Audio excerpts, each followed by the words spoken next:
రాత్రికి రాత్రే 6 ఎమ్మెల్సీలు కాంగ్రెస్ పార్టీలో జాయిన్ అయినటువంటి పరిస్థితి. అసలు ఎమ్మెల్సీలు, ఎమ్మెల్యేలు పార్టీ మారుతున్నటువంటి సందర్భంలో బీఆర్ఎస్ పార్టీ పరిస్థితి ఎలా ఉండబోతుంది? తెలుసుకుందాం. మనతో పాటుగా కురుట్ల ఎమ్మెల్యే కల్వకుంట్ల సంజయ్ ఉన్నారు. అసలు ఏంటి బీఆర్ఎస్ పార్టీ ఎలాంటి నిర్ణయాలు తీసుకోబోతుందో తెలుసుకుందాం. సార్ నమస్తే. ఏంటి అసలు అర్ధరాత్రి 12:30, 1 గంటకు ఒక బ్లాస్టింగ్ న్యూస్. 6 ఎమ్మెల్సీలు బీఆర్ఎస్ పార్టీ వాళ్ళు కాంగ్రెస్‌లో జాయిన్ అయినటువంటి సందర్భం. అసలు ఎందుకు ఈ అర్ధరాత్రి జాయినింగ్స్‌ని చూస్తే ఏమనిపిస్తుంది? ఇవాళ ఇద్దరు ముఖ్యమంత్రుల మీటింగ్, చంద్రబాబు నాయుడు గారితో రేవంత్ రెడ్డి గారి మీటింగ్ కాబట్టి బహుశా చంద్రబాబు నాయుడు గారిని కలవడానికి వీళ్ళందరూ కాంగ్రెస్ పార్టీలో జాయిన్ అయ్యారు. కాంగ్రెస్ పార్టీ చరిత్ర మీ అందరికి గుర్తు ఉంది. ఇన్నేళ్ళు ఇప్పుడు ఆలోచిస్తూ ఉంటే ప్రజలు కూడా చెప్తా ఉన్నారు, ఇన్నేళ్ళు మనకు తెలంగాణ రాకపోవడానికి కారణం కూడా కాంగ్రెసే కదా సార్. మళ్ళీ ఆంధ్ర పాలకులతో కలుస్తూ ఉన్నారు ఈ కాంగ్రెస్ వాళ్ళు.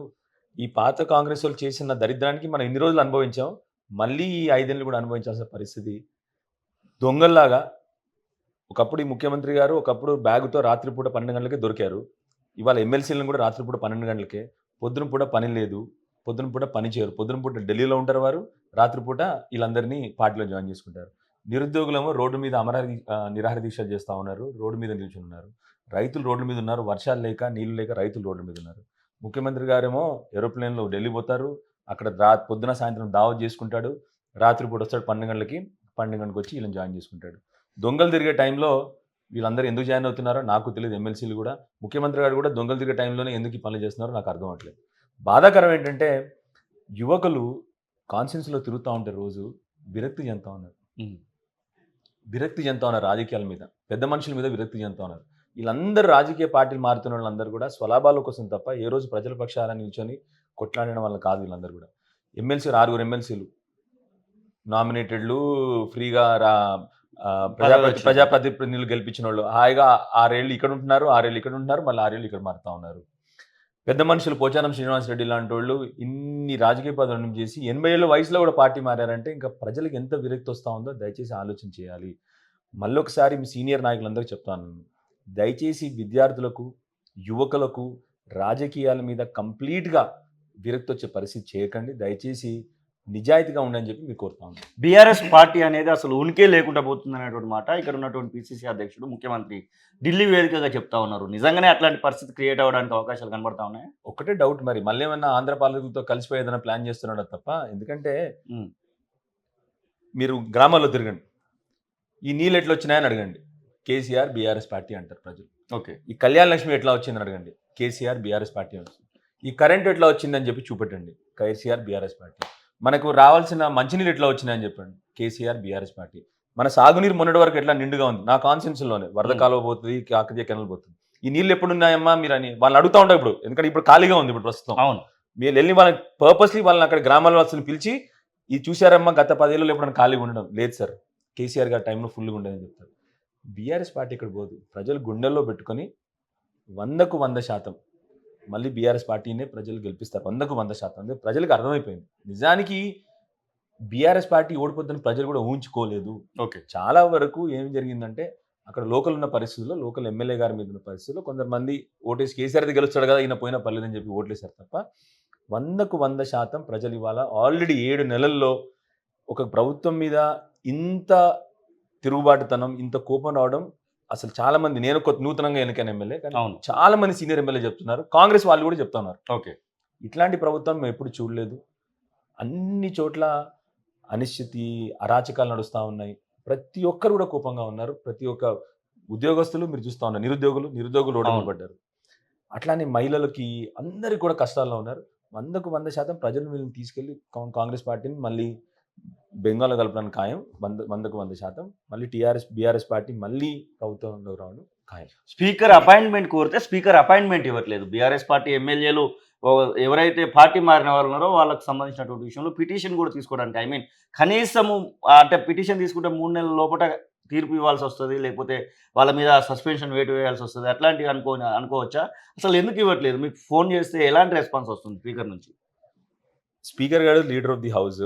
స్పీకర్ గారు వారు అసలు మా అందరిని కాపాడాల్సిన మనిషి స్పీకర్ గారు. కాపాడాల్సిన మనిషి, మా అసెంబ్లీని కాపాడాల్సిన మనిషి, మా ఎమ్మెల్యే రైట్స్ ని కాపాడాల్సిన మనిషి స్పీకర్ గారు.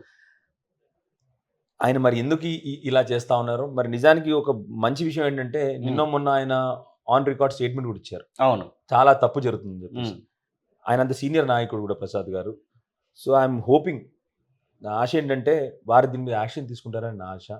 మరి వారు ఎందుకు ఇలా వారికి ఉన్న ఒత్తిడులు ఏంటో నాకు తెలిసి ముఖ్యమంత్రి గారి ఆఫీస్ నుంచి ఒత్తిడులు వస్తూ ఉన్నాయంట, తీసుకోవద్దని చెప్పేసి. లేకపోతే నా నిజాయితీ గల నాయకుడైనా, చాలా సిన్సియర్గా చాలా కష్టపడి పైకి వచ్చిన నాయకుడైనా, ఆయనకు కూడా తెలుసు ఈ తప్పు జరుగుతామని చెప్పి. కానీ ఆయనకి సీఎం గారి ఆఫీస్ నుండి ఒత్తిడి వల్ల, ముఖ్యమంత్రి గారి ఆఫీస్ నుండి ఒత్తిడి వల్ల ఆయన ఇవి తీసుకోవట్లేదని చెప్పి మాకు తెలిసిన సమాచారం వరకు. అందుకొరకే ఆయన మాకు కనీసం అపాయింట్మెంట్ కూడా ఇవ్వట్లేదండి. లోకల్ బాడీ ఎలక్షన్స్ త్వరలో రాబోతా ఉన్నాయి. లోకల్ బాడీస్లోనే గతంలో 2004, 2001లో ప్రారంభమైనటువంటి బీఆర్ఎస్ పార్టీ లోకల్ బాడీ ఎలక్షన్స్లోనే ఎంపీటీసీలు, సర్పంచ్లు, జెడ్పీటీసీలు గెలిచిన తర్వాత ఊపు వచ్చినటువంటి సందర్భం, తెలంగాణ ఉద్యమానికి కూడా ఊపు తెచ్చినటువంటి సందర్భం అక్కడ కనబడింది. ఇప్పుడు మొన్న ఎంపీ ఎలక్షన్స్లో 0 నుంచి లోకల్ బాడీస్లో పుంజుకుంటుంది బీఆర్ఎస్ పార్టీ అనేటువంటి ఆశ ఏమన్నా ఉందా? తప్పకుండా అండి. అంటే నిజానికి చెప్పాలంటే మొన్న పార్లమెంట్ ఎలక్షన్ నిజానికి it was completely Modi versus anti Modi. Okay. మీరు చూస్తే మొత్తం దేశంలో కూడా ఎలక్షన్లో అవును. ఎవరైతే ఈ 2 గ్రూప్స్లో లేరో, 2 allies-లో లేరో, ఉమ్. కావాలి చూసి కేవలం 16 మంది సీట్లు గెలిచాం మొత్తం 542లో. Yes. చూస్తే ఎవరు గెలవలేదు యాక్చువల్. అక్కడ బీజేడీ కానీ అన్ని చోట్ల కూడా ఎవరైతే 2 గ్రూప్స్లో లేరో ఎవరు గెలవలేదు. It's completely Modi versus anti Modi. ప్రజలకు ఆల్రెడీ ఇటువైపు బీజేపీ వాళ్ళు కూడా ఏమీ చేయరు, ఇటువైపు కాంగ్రెస్ వాళ్ళు కూడా ఏం చేయరు.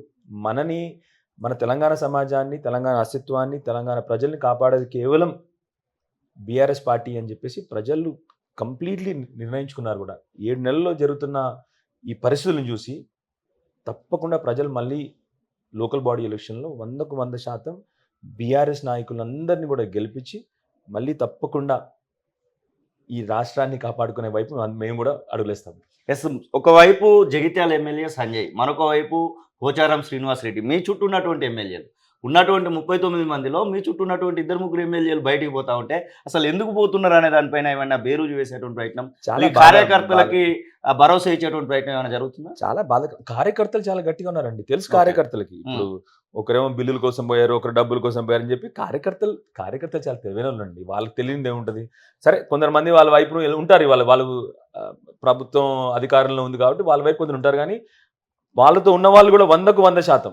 ఇప్పుడు నాకే తెలుసు, ఇప్పుడు జగిత్యాలలో కానీ కొంతమంది బాన్సోడలో కానీ మేము కొద్దిగా అధికార పార్టీతో కొద్దిగా ఉంటున్నాం సార్. మేము 100కు 100% మా అవసరాల కోసం మేము ఉన్నాం కదా తప్ప మేము బీఆర్ఎస్ పార్టీని వీడే పరిస్థితి లేదని చెప్పేసి ప్రజలే కాకుండా నాయకులు కూడా, కింది స్థాయి నాయకులు కూడా అందరు కూడా చెప్తా ఉన్నారు. మాకు బాధాకరం ఏంటంటే అదే, ఇంత పెద్ద వయసులో వాళ్ళకి అన్నిటికంటే హాస్యాస్పదం ఏంటంటే కొత్త డైలాగ్ నేర్చుకున్నారు. ఇప్పుడు కొత్త డైలాగ్ ఏంటంటే, రైతు పక్షపాతి రేవంత్ రెడ్డి గారి అడుగుజాడల్లో నడవబోతున్నాం అని చెప్పి వెళ్తున్నాం అని చెప్పేసి నవ్వొస్తా ఉంది. ఎందుకు రైతు పక్షపాతి? సరిగా వడ్లు కొనందుక, సరిగా కనీసం విత్తనాలు ఇవ్వనందుక, సరిగా కరెంట్ ఇవ్వనందుక, ఇప్పటివరకు రైతు బంధు ఇవ్వనందుక, ఇప్పటివరకు రుణమాఫీ చేయనందుక, కరెంట్ మళ్ళీ మోటార్లు కారుతా ఉన్నాయి కదా, ఇంకే రైతు పక్షపాతి? కేసీఆర్ గారు దేశంలోనే రైతు పక్షంగా ఉన్న నాయకుడు ఎవరు అంటే దేశంలో ఎవరైనా చెప్తారు కేసీఆర్ గారు అని చెప్పేసి. ఇంతకంటే అభివృద్ధి ఏం చేస్తారు? అన్నిటికంటే బాధకరం అంటే శ్రీనివాస్ రెడ్డి గారు లక్ష్మీపుత్రుడు అని చెప్పేసి అప్పుడు ఆ రోజు ఆయన చేతి ద్వారా జరిగింది కదా. వాళ్ళందరికీ కోచింగ్ ఇదే సేమ్ డైలాగ్ వాడుతున్నారు. పోచం శ్రీనివాస్ రెడ్డి గారు ఇదే డైలాగ్ వాడారు, మా డాక్టర్ సంజయ్ గారు కూడా ఇదే డైలాగ్ వాడారు. బాధాకరం. ఎందుకంటే వాళ్ళకి అర్థం చేసుకోవాల్సింది ఏంటంటే వాళ్ళు పంపిస్తున్న మెసేజ్ ప్రజల్లోకి చాలా తప్పు మెసేజ్ పోతా ఉంది.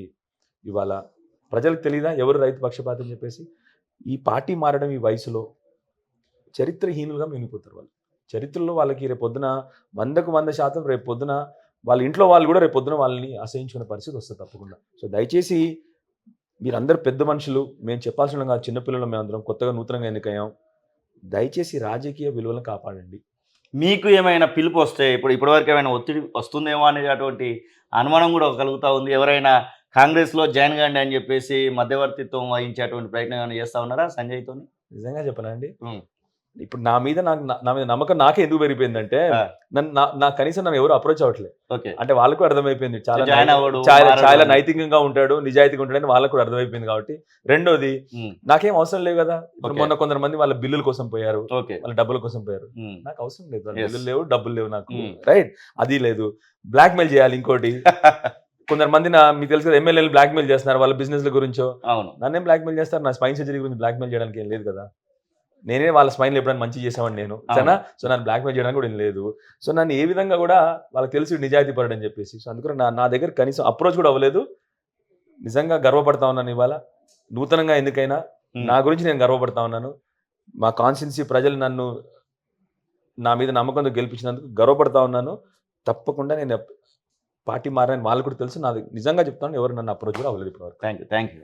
ఇది కల్వకుంట్ల సంజయ్ చెప్తున్న మాటలు. ఖచ్చితంగా తెలంగాణ రాష్ట్రంలో బీఆర్ఎస్ పార్టీ అధికారంలోకి రావడానికి రోజులు దగ్గరలోనే ఉన్నాయంటూనే ఇక పార్టీ మారుతున్నటువంటి వాళ్ళ విషయంలో కూడా వారు చేస్తున్నటువంటి కామెంట్ చూస్తూనే ఉన్నాం. కెమెరా పర్సన్ సతీష్తో శ్రీనివాస్, తొలి వెలుగు, అసెంబ్లీ, హైదరాబాద్.